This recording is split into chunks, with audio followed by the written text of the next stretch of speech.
అంతర్జాతీయ మహిళా దినోత్సవం సందర్భంగా బంజారాహిల్స్లోని కొమరం భీం ఆదివాసీ భవన్లో ఘనంగా మహిళా దినోత్సవ వేడుకలు నిర్వహించారు. ఈ కార్యక్రమానికి మంత్రులు దామోదర రాజనరసింహ, సీతక్క హాజరయ్యారు. పలు మహిళా సంక్షేమ కార్యక్రమాలను ప్రారంభించారు.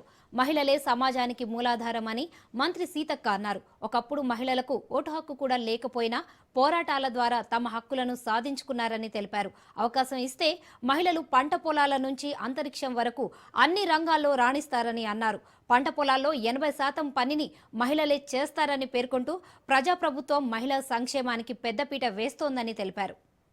ఒక థీమ్ ప్రకటించింది, అంటే ఇస్తే సాధిస్తారు, అవకాశం వస్తే ఆకాశాన్ని కూడా దాటుకొని అంతరిక్షంలోకి పోగలిగే శక్తి ఈ మహిళా శక్తిలో ఉంది అని ఈ సందర్భంగా తెలియజేస్తా ఉన్నాను.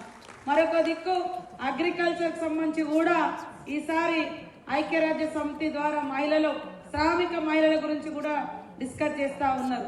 ముఖ్యంగా ఇప్పటికీ కూడా ఈ దేశంలో వ్యవసాయం మీద ఆధారపడినటువంటి కుటుంబాలు 80% మరి 70% ఉంటే దాంట్లో 80% మహిళలు వ్యవసాయ రంగంలో పనిచేస్తా ఉన్నారు.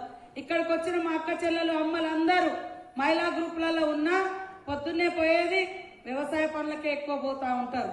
అంటే వ్యవసాయం ద్వారా పంట పండించడం ద్వారా ఈ దేశాన్ని ముందుకు నడిపించగలుగుతున్న వాళ్ళ పాత్ర, మా మహిళల పాత్రే ఎక్కువ.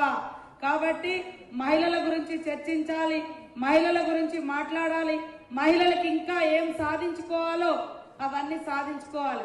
సందర్భంగా ఐక్యరాజ్య సమితి ఒక థీమ్ ప్రకటించింది, అంటే ఇస్తే సాధిస్తారు, అవకాశం వస్తే ఆకాశాన్ని కూడా దాటుకొని అంతరిక్షంలోకి పోగలిగే శక్తి ఈ మహిళా శక్తిలో ఉంది అని ఈ సందర్భంగా తెలియజేస్తా ఉన్నాను. మరొక దిక్కు అగ్రికల్చర్ సంబంధించి కూడా ఈసారి ఐక్యరాజ్య సమితి ద్వారా శ్రామిక మహిళల గురించి కూడా డిస్కస్ చేస్తా ఉన్నారు.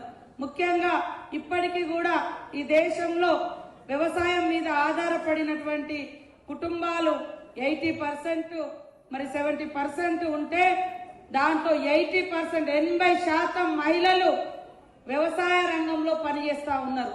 ఇక్కడికి వచ్చిన మా అక్క చెల్లెలు అమ్మలందరూ మహిళా గ్రూపులలో ఉన్నా పొద్దున్నే పోయేది వ్యవసాయ పనులకే ఎక్కువ పోతా ఉంటారు. అంటే వ్యవసాయం ద్వారా పంట పండించడం ద్వారా ఈ దేశాన్ని ముందుకు నడిపించగలుగుతున్న వాళ్ళ పాత్ర, మా మహిళల పాత్రే ఎక్కువ. కాబట్టి మహిళల గురించి చర్చించాలి, మహిళల గురించి మాట్లాడాలి, మహిళలకి